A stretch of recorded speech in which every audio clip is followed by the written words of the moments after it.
बहुत कृपा होती है प्रभु की, तब हृदय में बात आती है कि अब मैं मुक्त होना चाहता हूं संसार से, अब मैं भजन करके भगवत प्राप्ति करना चाहता हूं। भगवत प्राप्ति में भी श्यामा श्याम के नाम रूप में प्रेम चाहता हूं। ये जिन्होंने कृपा करके आपके हृदय में बात दी, वही महापुरुषों का संग करा देते हैं। वो अपने बस की बात नहीं है। जब अतिशय कृपा प्रभु की होती है, तब भगवत प्रेमी महात्माओं का संग मिलता है। सत्संगति दुर्लभ संसारा, संतों की संगति संसार में दुर्लभ है। स्त्री पुत्र धन संपत्ति सांसारिक प्रतिष्ठा पद, इनको दुर्लभ नहीं कहा। सुत दारा धन लक्ष्मी तो पापियों के घर होए। संत समागम हरि कथा, तुलसी दुर्लभ दोए। संतों की सभा में बैठकर भगवत चर्चा हरि चर्चा सुनना, ये दुर्लभ बात है।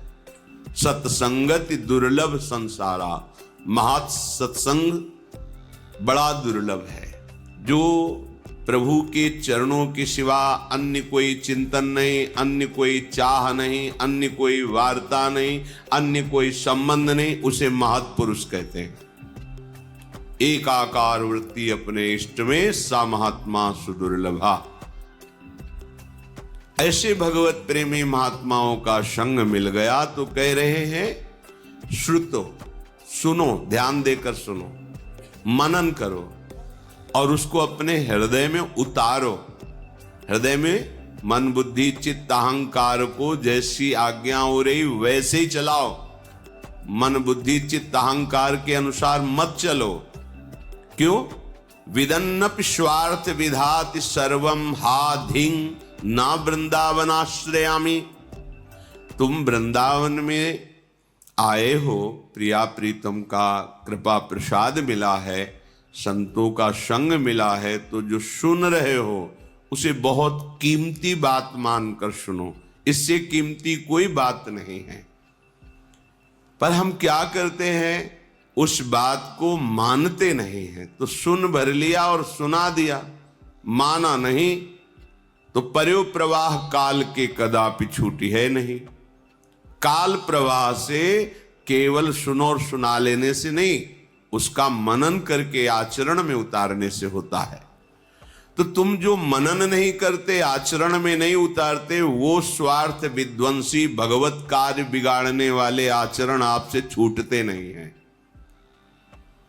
इसीलिए करे हा धिंग, हाय इतना बढ़िया अवसर फिर भी अपने को नहीं बना पाए तो धिक्कार है। धिंग, धिक्कार है तुम्हें।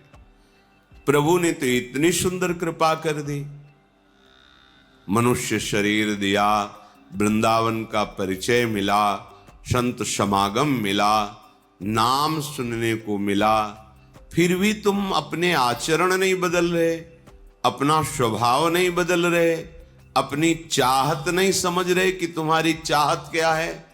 तुम्हारी चाहत अल्प सुख नहीं है, महान सुख है। महान सुख वही है जो ब्रह्मा के द्वारा रचा हुआ नहीं, जिसे चिदानंद सुख भगवदानंद कहते हैं।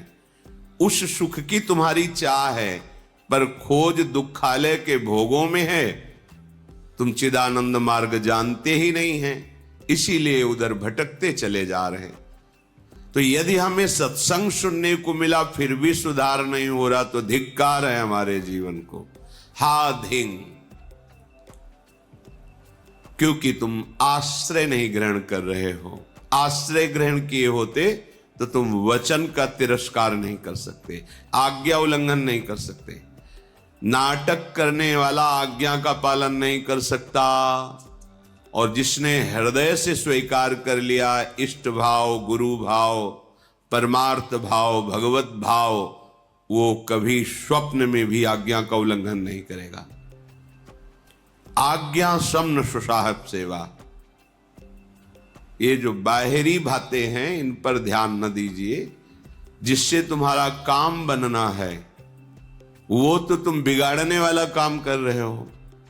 कह रहे स्वार्थ विधाति सर्वम, जो तुम्हारा सर्वनाश कर दे वो कार्य तुम बड़ी खुशी से कर रहे हो, और जो तुम्हारा सर्व मंगल कर दे वो बातें सुन के मनन करके आचरण में नहीं उतार रहे, तो हाय धिक्कार है तुम्हें जो तुम धाम नाम रूप लीला का आश्रय नहीं ले रहे हो।